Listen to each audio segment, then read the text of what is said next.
Gaúchos e gaúchas, eu quero me dirigir nesse vídeo a toda a sociedade gaúcha, mas muito especialmente à minha equipe. E não estou me referindo aqui à minha equipe de secretários ou de assessores, mas à minha enorme equipe de servidores públicos. A partir de hoje nós vamos debater com vocês, servidores, e com os deputados, com os sindicatos, com as entidades representativas e com toda a sociedade gaúcha, uma série de medidas importantes, necessárias, urgentes e transformadoras da realidade do Rio Grande. São medidas muito difíceis de serem tomadas e que eu sei vão impactar muito a sua vida. Mas eu também sei que não é mais possível adiá-las. E é por isso que eu estou aqui falando sobre elas. Um governo não é só as decisões que se tomam nos gabinetes. Ele é principalmente a maneira como se serve ao cidadão. Vem daí a beleza e a responsabilidade do nome servidor público. É a forma como se atende nas repartições públicas, como se dá aula, como se cuida das pessoas na saúde, como se protege a vida com os seus agentes de segurança, como se faz obras e como se prestam os mais diversos serviços que realmente definem um governo. E é por isso que eu tenho orgulho, muito orgulho, de ser filho de 2 servidores públicos. E me considero também um servidor público, ainda que por eleição e com um prazo definido.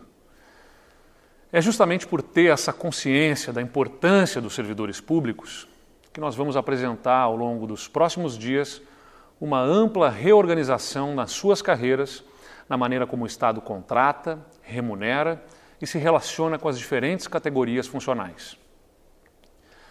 Nós vamos fazer isso da forma mais transparente possível e da maneira franca e honesta com que eu sempre agi. Eu não vou aqui dourar a pílula. Nós vamos ter, sim, mudanças impactantes e que vão transformar o modo como os contra-cheques são construídos, mexendo em vantagens, em corporações e mesmo na Previdência. Mas nós não vamos, em hipótese nenhuma, mexer em qualquer direito adquirido de nenhuma categoria. E muitos servidores que hoje recebem menos vão ter até mesmo um ganho real na sua remuneração. A nossa intenção não é fazer do servidor público um culpado ou um problema. O que nós queremos é garantir que o Rio Grande do Sul possa, ao longo dos próximos anos, resgatar o valor do servidor como parte da solução do Estado. Porque sem ele não há nenhuma chance de nós evoluirmos e sermos o Rio Grande do Sul que nós já fomos e que todos nós sabemos que podemos voltar a ser. Mas para isso é preciso enfrentar de forma contundente e rápida a situação financeira do Estado, que é gravíssima. Não foi por culpa dos servidores, mas hoje essa situação se reflete diretamente neles, com o parcelamento dos seus salários e com a dificuldade de melhoria nas suas condições de trabalho. Mas o parcelamento dos salários ele é apenas o sintoma, que não vai passar se nós não agirmos para curar a doença. Os servidores são hoje duplamente penalizados. Pagam a conta com atraso dos seus salários e pagam também como cidadãos gaúchos, sofrendo com altos impostos, com a condição das estradas, com a falta de uma educação melhor e com a dificuldade de acesso à saúde. Só para citar alguns dos exemplos que vêm de anos e que todos vocês sabem e vivem no dia a dia. E quanto mais nós demorarmos para agir, mais alta vai ficar essa conta até o momento em que vai ser impossível de pagá-la. Nesse ano de 2019, por exemplo, o Estado já consome incríveis 82% das suas despesas pagas até agosto com a folha dos servidores. E nem assim o salário está em dia. No orçamento do ano que vem, faltam mais de 5 bilhões de reais para fechar as contas. E é bom lembrar que nós não estamos pagando a dívida com a União ou a parcela necessária para os precatórios.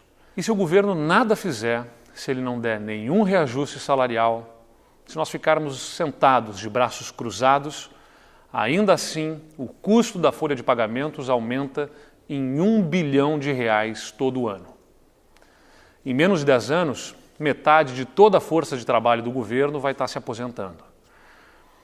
Como fazer para pagar a aposentadoria de todos esses servidores num sistema que já é deficitário hoje e que tem o maior custo per capita do país? Infelizmente, todas as maneiras de se terceirizar a solução já não são mais possíveis. Ou o governo age agora, ou então nem ele, e nem os servidores, e nem o Estado vão ter condições de sobrevivência sem passar por uma enorme crise, como aquela que ocorreu na Grécia, por exemplo, em que foi preciso cortar pela metade os salários para manter o país funcionando. É isso que nós não podemos permitir. Que o servidor pague com seu bolso mais do que já está pagando. E que não tenha, além disso, a segurança de se aposentar no futuro. Hoje, a estrutura salarial do Estado incentiva o descontrole, incentiva o favorecimento político e até mesmo agrava as dificuldades salariais dos servidores. As mudanças que nós estamos propondo, de um lado, alinham o Estado à legislação federal e, de outro, tornam mais transparente a discussão das pautas remuneratórias daqui para frente. Boa parte do que nós pretendemos enviar à Assembleia já foi feito pelo governo federal entre 97 e 2001, há cerca de 20 anos, portanto. Faça uma reflexão. Quem ganha melhor hoje? Um servidor gaúcho ou um servidor federal?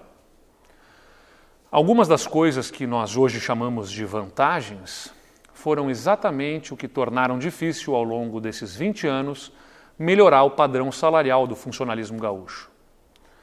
Nós queremos agora tornar mais simples e transparente o modo como se contrata, como se remunera, para permitir que o Estado volte a crescer, para permitir que o Rio Grande volte a investir e volte a recompensar os seus trabalhadores de maneira justa. A situação é tão difícil que isso não vai poder ser feito de uma hora para outra. Mas quanto mais nós demorarmos, mais difícil vai ser. E mais longe vai estar o dia em que nós poderemos ter um Estado competitivo, justo e em crescimento para todos. Eu insisto num ponto. Se de um lado nós estamos propondo mudanças que eventualmente vão retirar expectativas de ganhos futuros, de outro nós também estamos propondo avanços e melhorias. Apenas um exemplo. Nos próximos 3 anos desse governo, estão previstos nesses projetos 500 milhões de reais investidos para melhorar a remuneração dos servidores que ganham menos. Nós estamos inovando, permitindo, por exemplo, o teletrabalho e incentivando os professores que mais se qualificam para que ganhem mais. E vamos estar garantindo 25 bilhões de reais em 10 anos que vão permitir que o Rio Grande possa voltar a investir e melhorar a vida dos seus 11 milhões de gaúchos, entre eles os 350 mil servidores públicos ativos, aposentados e os seus pensionistas. Antes de encerrar, eu quero pedir a cada um dos servidores, a cada um de vocês que fazem parte dessa equipe do governo, que se dediquem a compreender a fundo o que nós estamos propondo. Com o olhar de servidor, mas também com o olhar de cidadão. Com a visão do hoje, mas também de olho no amanhã. Preocupados com o seu futuro, mas também com o futuro dos seus filhos e dos seus netos. É hora de nós encararmos a situação de frente, sem pirotecnias, sem conversa fiada, sem desviar o olho e sem mentiras. Está nas nossas mãos e nas mãos de mais ninguém reconstruirmos o nosso futuro. No início do ano, quando fizemos a logomarca dessa gestão, nós colocamos a sigla RS e a frase Novas Façanhas, porque essas façanhas não são do governo, mas sim de todo o povo gaúcho e agora, nesse momento em especial, dos nossos servidores públicos. Nós estamos numa curva da história em que não é mais possível adiar a coragem. É hora de mudar o Rio Grande. É hora de mudar o nosso futuro. É hora de mudar para alguns e melhorar para todos. Eu conto contigo. Muito obrigado e vamos em frente. Juntos.